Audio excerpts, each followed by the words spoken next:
Law-i-Hikmat, The Two Agents and the Two Patients by Dr. Vahid Rafati, provisional translation by Kevin Brown. The Ancient Beauty in the Law-i-Hikmat, Tablet of Wisdom, says, That which hath been in existence had existed before, but not in the form thou sayest today. The world of existence came into being through the heat generated from the interaction between the active force and that which is its recipient. These two are the same, yet they are different. Thus doth the great announcement inform thee about this glorious structure. The two agents and the two patients are indeed created through the irresistible Word of God, which is the cause of the entire creation, while all else besides His Word are but the creatures and the effects thereof. Verily thy Lord is the expounder, the all-wise. 1. To explain each of the significant philosophical points and allusions present in this passage cited from the Law-i-Hikmat, an extensive, separate study would be necessary for each one. 2. Which is naturally beyond the scope and purpose of this paper. The aim of this essay is to set forth in general the meaning of the two terms Fa'ilane and Munfa'ilane, the two agents and the two patients, which have been mentioned in the above passage, to explain the opinions of some of the best-known Islamic philosophers, and, afterwards, with the support of examples from the writings of the Shaykhis and the sacred Baha'i texts, to elucidate this subject and bring it to a conclusion. To begin with, the reader's attention is drawn to some points mentioned in the above quotation. 1. The creation has always existed and a temporal origin for it cannot be conceived. However, it has not always existed in the form that it is in today. 3. 2. The creation has ever come into being through the heat resulting from the interaction of the active force and that which is its recipient, and although these two are not the same, neither are they different. 3. The active force and its recipient are created by the Word of God, and the Word of God is the cause of the entire creation. 4. Other than the Word of God, all things are created and caused. From a philosophical perspective, once the premise of creation is laid down as an object of investigation, this question is raised: how has creation come into being from the divine essence? In other words, what is the connection of the invisible essence to that which is created? Notwithstanding all the studies that, in this connection, have been undertaken, the origin and source of creation has remained unknown, and always will remain unknown. For the act of creating is through the essential divine attributes, and since the divine essence is sanctified from every kind of human knowledge, actions, also, which originate from the essence, must inevitably remain unknown. The ancient beauty himself in the Law-i-Hikmat has clearly pointed to the antecedent of existence, to a cause and firstness which are not known. He says, the creation, is preceded by a firstness that cannot be regarded as firstness and originated by a cause inscrutable even to all men of learning. 5. In explaining and confirming this subject, the ancient beauty, in a significant tablet addressed to the famous Ahmad by the preface, All praise be to him who hath sent down the verses in former times, who hath none before himself, states, Know that thy Lord hath ever been a treasure concealed within his invisible essence and shall remain concealed forevermore from the vision of his creatures, for, verily, the perceptions one cannot perceive him, but he comprehendeth them. He indeed is the subtle, the all-informed. He it is who hath sent forth the messengers in former times and caused the books to descend thereafter. No God is there but him, the exalted, the most luminous, whom none can know and to whom the birds of the hearts of the desiring ones cannot attain. He it is who hath created all who are in the heavens and on the earth by the word of his command, which he hath designated as the be before the e, as ye are doubtless aware. That which he hath created by his command and his sovereignty, by his might and his power, how could it draw nigh unto him or know him in his own state? Far exalted is he above that which his servants who make mention of him are able to imagine. Know, then, that the invisible of invisibles, the treasure of treasures, and the essence of essences cannot be alluded to by signs, known by knowledge, perceived by the understanding, nor called to mind by remembrance. All who would describe him are unable to do so. All the prophets have confessed their powerlessness to attain to his knowledge, and all the messengers have recognized their inability to fathom his true nature, as their souls, their intellects, and their tongues have testified. Did ye but hearken? This is the station of sheer hiddenness, the absolute secret, if ye are of those who know. 6. According to this divine exposition, whose theme has been set forth repeatedly, emphatically, and clearly in numerous other tablets, the state of creation resembling the state of the divine essence remains unknown. Whatever philosophical or scientific theory will be offered in regard to this theme will never ascend higher than the limit of expressions and reflections founded on the experiences and principles of human sciences, which are qualified and limited by the conditions and exigencies of thought in every age. The mysteries of the likeness of creation to the divine essence in his inaccessible station will forever remain fixed beyond any true understanding. As for the creation which has been alluded to in the Law-i-Hikmat, it consists of that whereof he has said, the world of existence came into being through the heat generated from the interaction between the active force and that which is its recipient. In this statement, the question of how and from where the heat itself was created is not explained. A similar kind of creation has also been mentioned in the Noble Quran. For example, in a number of verses this theme is repeated: we have created them from a sticky clay, 37:11, or he created man from sounding clay like unto pottery, 55:14. These verses allude to the creation of an existence which is made from sticky clay or from sounding clay, without indicating how the sticky clay or the sounding clay was created. 7. Verse 34 of the Surah of Jonah and verse 104 of the Surah of the Prophets, which also refer to the beginning of creation, tell only of the outpouring of existence to the world and its creation from nothing, without making clear or explaining the source of creation. 8. Just as it says in the Law-i-Hikmat that the world of existence came into being from the heat generated from the interaction between the active force and the recipient. The active force and the recipient themselves came into being from the effusion of the Word of God, which is the cause of the entire creation. Now, this idea of the heat generated from the interaction between the active force and the recipient being the first thing to be created, as stated above, has a very ancient legacy in Islamic philosophy and before that in the philosophy of ancient Greece. Perhaps the oldest careful study of this subject in the history of Islamic philosophy can be found in the writings of Abu Yusuf ibn Ishaq al-Kindi.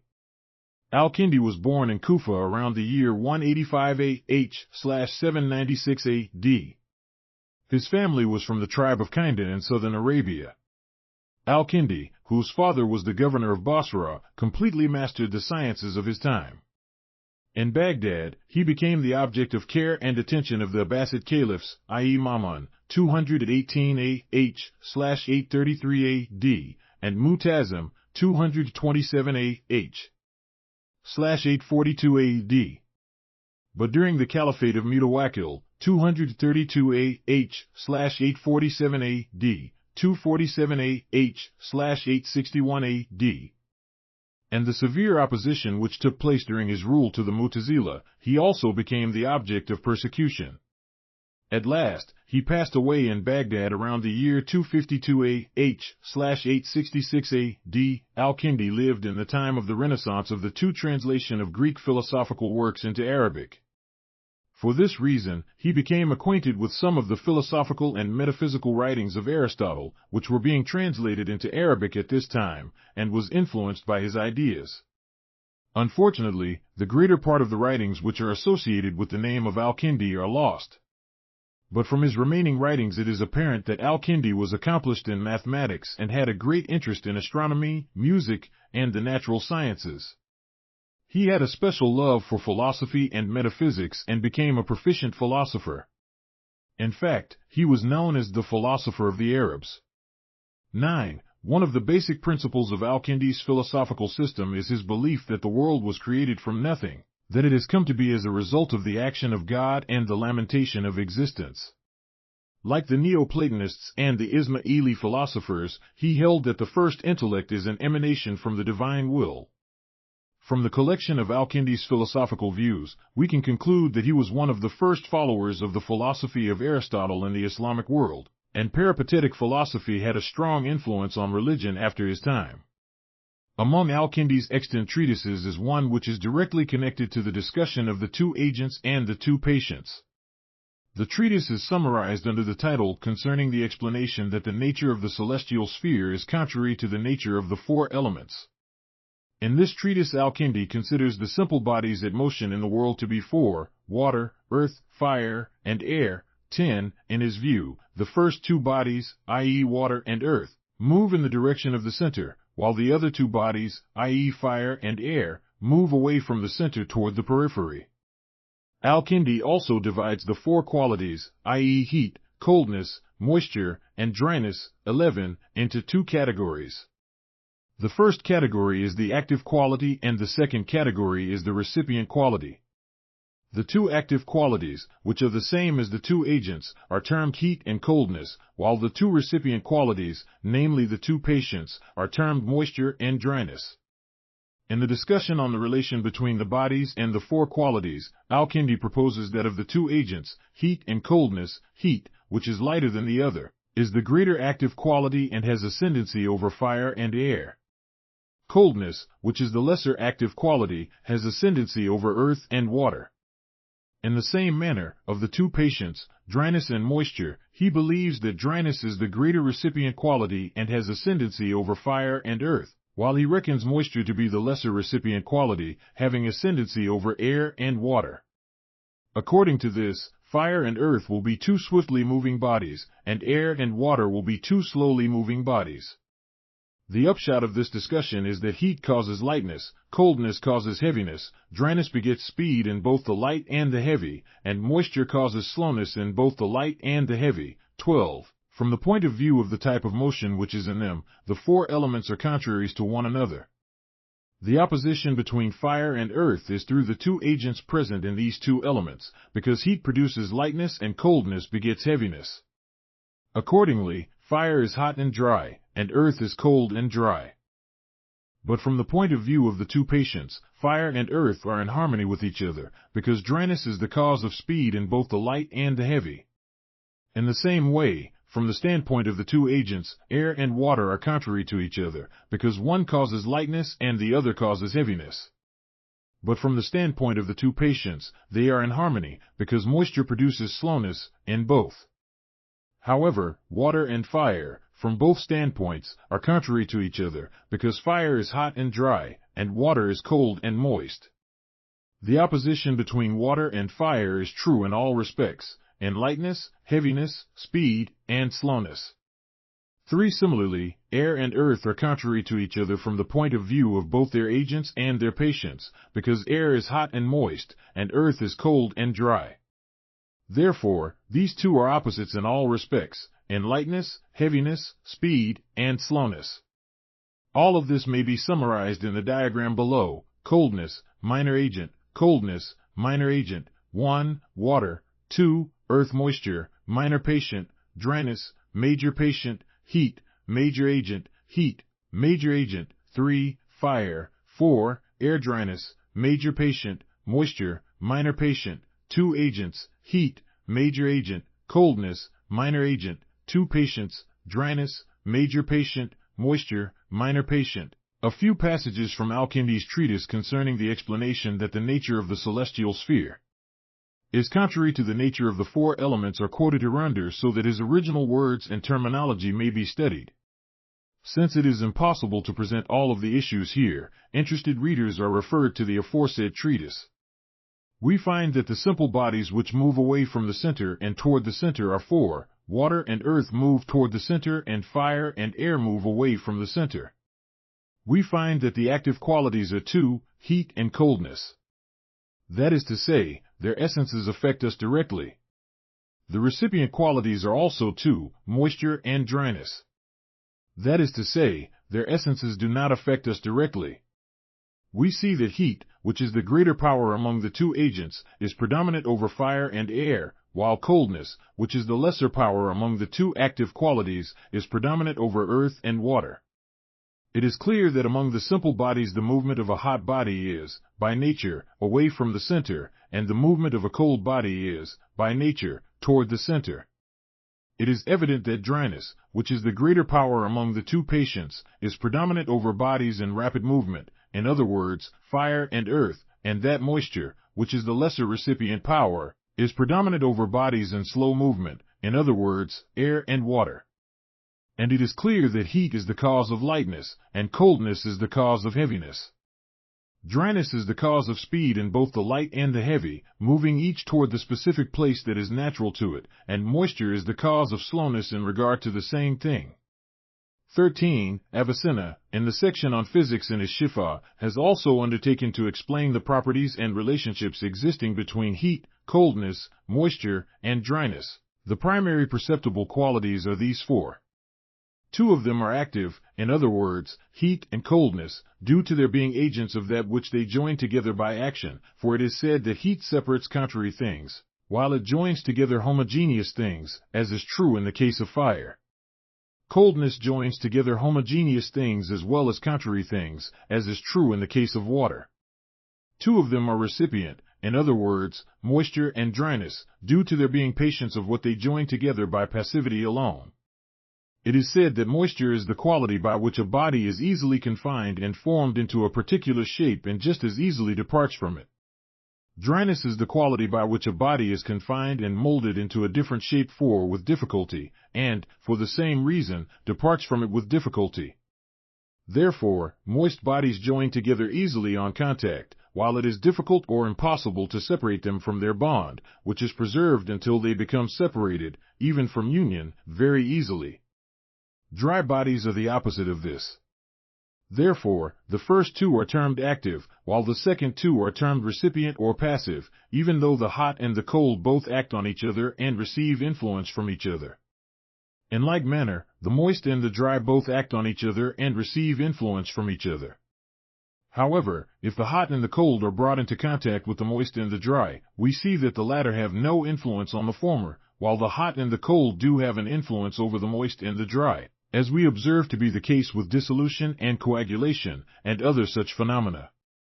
14. The explanations of Avicenna in regard to the composition of the elements, the formation of the four natures, and the conditions and properties of each one have been enumerated in much greater detail than it is possible to give here. Thus, studying this part of the Kitab al-Shifa for a comprehensive acquaintance with this extraordinary subject is important. Among the persons who have made the four elements an object of extensive research and have commented on and explained the particulars of this theme in detail is Imam Fakhr-Razi, 543-606 H/1149-1209 AD. He has devoted part of his important philosophical work, Al-Mabahith al-Mashriqiyya, to this subject. In one of the chapters of this book, he explains the following statement: to heat and coldness belong active properties, and to moisture and dryness belong recipient properties. He says, heat and coldness are both active toward each other as well as to moisture and dryness, but moisture and dryness are neither active toward each other nor to heat and coldness. Hence, of course, they have made heat and moisture active and moisture and dryness receptive. 15. That which has been set forth of the views of Al-Kindi, Avicenna, and Imam Fakhr-Razi is sufficient for a general knowledge of this subject in the writings of the greatest of the ancient philosophers. But among more recent philosophical writers, the one who has examined this matter most thoroughly and explained this question is Sheikh Ahmad Asai. In the 8th Faida, benefit, moral lesson, of his Shar al-Fawaid, Sheikh Ahmad says that the first thing God created was heat, which was brought into existence through its generative motion equivalent to God's power. Thereupon, it became the cause of the creation of all moving things. After the heat, God created coldness, the origin of which is its generative state of rest. The coldness became the cause of the creation of all stationary things. By this arrangement the first pair, which consists of heat and coldness, was created. After that, heat and coldness interacted with each other, so that from the heat dryness came into existence and from the coldness moisture. By this arrangement four separate natures, heat, coldness, moisture, and dryness, became deposited in the first spiritual, single simple body. Then the heat and moisture ascended, within this simple body comprising the protocosmos, and from them life and the celestial spheres of the highest regions came into existence. The coldness and dryness descended, and from them death and the spheres of the lowest regions came into existence. Since dead bodies require animating spirits, God brought the highest sphere down upon the lowest sphere for a time to obtain another degree. This time heat and coldness intermixed with moisture and dryness, and from this interaction the four elements came into existence according to the scheme below. Heat plus dryness equals fire, heat plus moisture equals air, coldness plus moisture equals water, 5 coldness plus dryness equals earth. Then, as a result of the third revolution of the highest sphere upon the lowest sphere, plants and four-footed animals came into existence. With the fourth revolution, the rational animal, i.e. man, who is the last, best, and most perfect of all God's creatures, came into existence. 16. Summaries on this theme, similar to what has been expressed in Sheikh Ahmad Shar al-Fa'idi and his other writings, like the Shar al-Arshiyah. 17. Can be found reflected in the earliest writings revealed by the pen of the Ancient Beauty. One of the first writings of the Ancient Beauty devoted, in part, to explaining the question of creation is his commentary on the disconnected letters of the Quran, revealed in Baghdad to Mirza Akka-e-Rikabsaz Shirazi. In this work, Baha'u'llah says that the first things brought into existence in the worlds of creation were the four elements, fire, air, water, and earth. Then the four natures, 18, heat, moisture, coldness, and dryness, were created.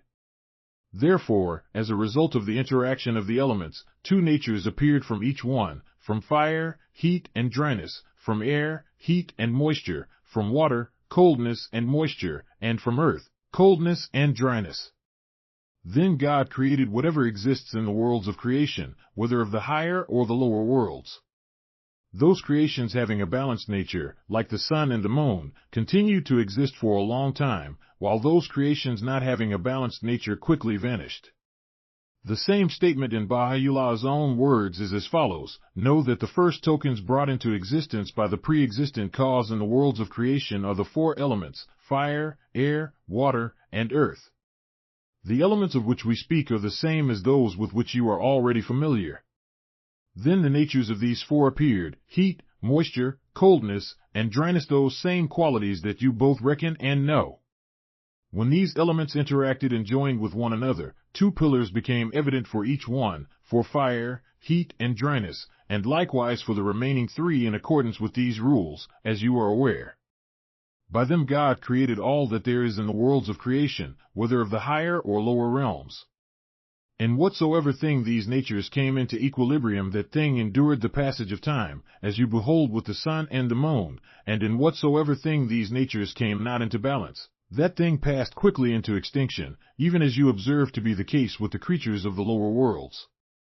19. Although the subject of the four elements and four natures has been given a fundamental and important part in the category of physics and philosophy and has been used frequently to explain the physical world, in the writings of this new revelation, the four elements and four natures are often referred to, according to the conventions and beliefs of the people, in a loftier sense than their materialistic understanding.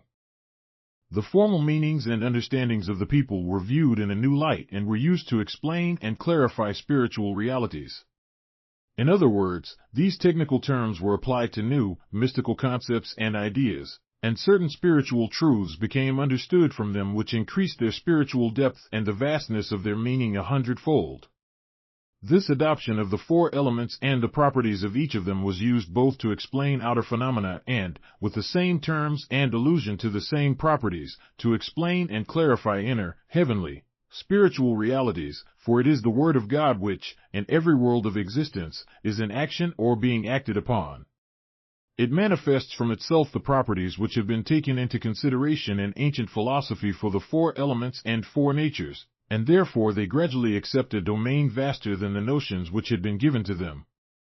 In such a mystical view, fire, water, air, and earth are both explained as a formal creation and accounted among the requisites of the will of God and the properties of His heavenly Word, which causes various active and recipient manifestations and dawning places to appear in the world of creation.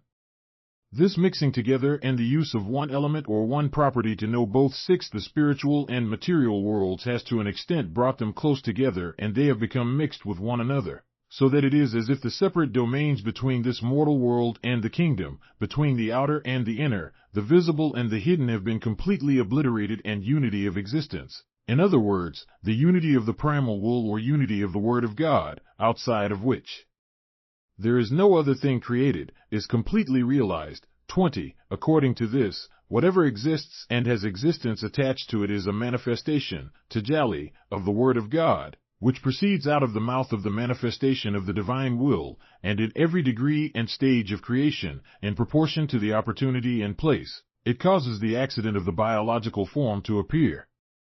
This point is not only true in regard to the terminology and properties connected to the four elements. It is also evident when the pen of the Most High, in the alchemy tablets, engages in a very detailed exposition of the principles and rules of the hidden craft, i.e. the elixir, 21, transmutation, calcination, alembic, and supreme elixir, which are among the subtle terms used in connection with the formal transmutation of copper into gold, acquire precise meanings for the transmutation of the copper of man's natural existence into the pure gold of man's spiritual existence, and become clear by Baha'u'llah's references to the necessity of nurturing the fire of the love of God in the alembic of the heart, and his statement that the meaning of the supreme elixir is the word of God and he whom God will make manifest. The divine texts in confirmation and clarification of what has been said are so numerous and varied that it is not possible to draw from more than a fraction of them in this brief article. But some of the blessed expositions recorded below will prove useful for obtaining a greater insight on how to apply the meanings and notions of the four elements. In one of his tablets, which is dated 23 Muharram, 1291 A.H., Baha'u'llah states, "Praise be to God, who created the water from his manifest utterance in the kingdom of eternity. Then he gazed upon it, and, lo, it trembled within itself, and a part of it became congealed. Thus the dusty earth appeared by his established decree in the world of origination.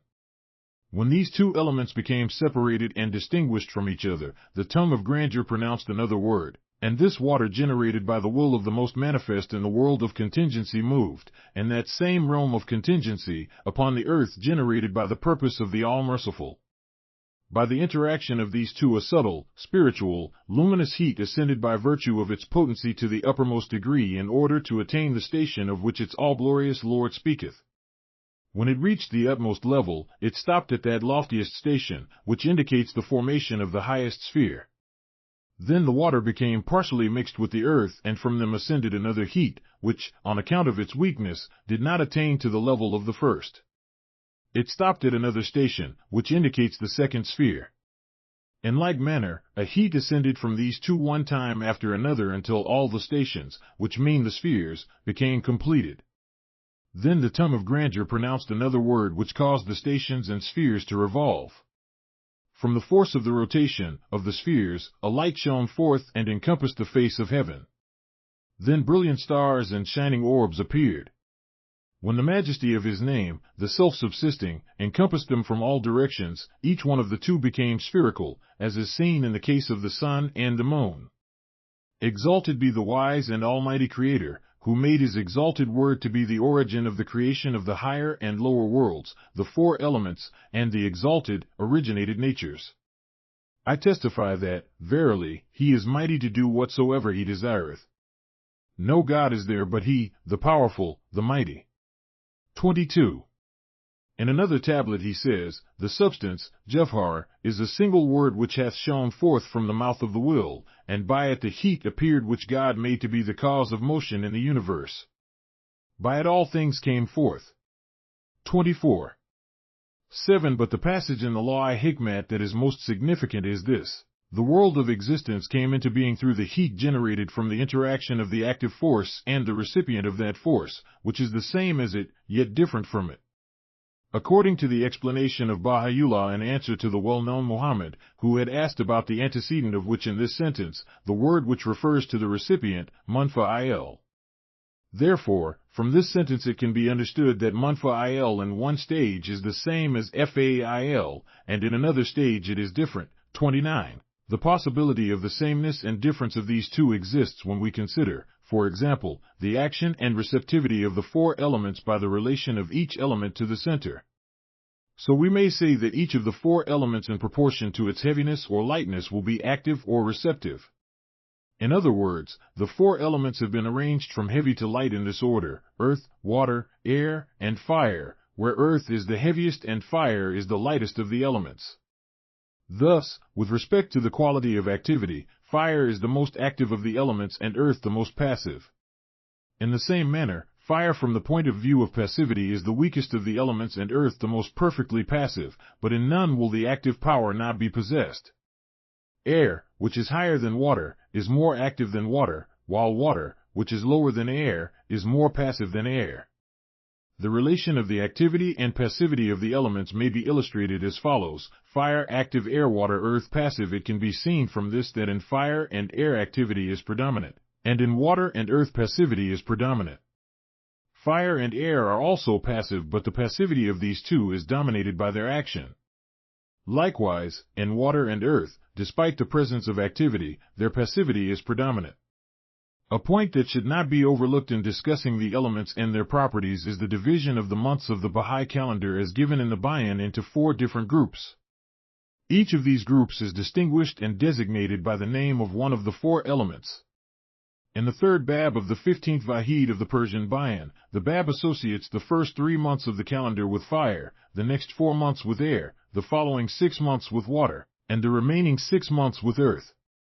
He also enumerates certain attributes and characteristics for each group, 30. According to these explanations, fire includes 57 days, air 76 days, water 114 days, and earth 118 days, including the days of Ha, or 119 days, and leap years. This is outlined as follows. Although a commentary or explanation from the writings of the Bab on the division of the months of the Bayan calendar and their connection to the 4 elements has not come to the attention of the author, still research and investigation into the relation of the names of the months to the properties of the elements, on the one hand, and the rotation of the heavenly sphere and the progression of the 4 seasons to the properties of the elements, on the other, should prove very fruitful and worth studying. 31. Nonetheless, we can see from the above table that the Bab correlates the 4 elements to the divine names and attributes, to the 4 pillars of the house of unity, to the days of the year, and to the stages of heart, spirit, soul, and body in human existence. 8. Despite the strong relations existing in these stages that have been mentioned, it is always necessary to remember the exaltation of the Word of God from external conditions, elements, and foundations, just as the Blessed Beauty has stated in a tablet addressed to Jinabai Ashraf Lahiji. He says, "Say, we have set ablaze the fire of utterance in the contingent world, and it is not among the elements which were explained to you and which ye know. Verily, it is an element that cannot be indicated by any word, referred to by any allusion, nor described by any description. All the elements have appeared from it notwithstanding its transcendence from them." 32. The ancient beauty in answer to the well-known Muhammad referred to above has also stated regarding the word active force, fail, in the law-i-hikmat, in regard to what you have asked, the intent of the active force is the Lord of the species, Rab al-Na, and it has other meanings. 33. The Lord of the species in the customary terminology of the philosophy of illumination, and also in the view of the philosophers like Mullah Sadra and his followers, means that every species of elements, animals, plants, planets, heavenly spheres, and so on which exist in the material world has a species lord in the world of incorporeal beings which is its creator, director, and administrator. In fact, according to the statements of Mullah Sadra in the first Safar of his Book of Asfar, the Lord of the species is a solitary intellect free from matter which is the master and lord of its species in the world of bodies. It is inconceivable for the Lord of the species to vanish or disappear from its incorporeal domain. It is the source of perfections. It emanates perfection and existence to the individuals of its species, which are as its shadows in the world of bodies. The connection it has to the individual members of its species is like the connection of the members of the body to the brain. 34. Among the mystic knowers there are other views concerning the Lord of the species. To some philosophers the lords of species are equivalent to the most beautiful names and the lofty attributes of God, exalted be His glory. So they have considered each name of the divine names the Lord of one of the species of bodily existence. 35. In the book Shar-I Gulshan Raz of Lahiji in this way it has been explained. Each thing among the things and each delimitation from the particular and universal delimitations is the manifestation of a name among the particular and universal divine names.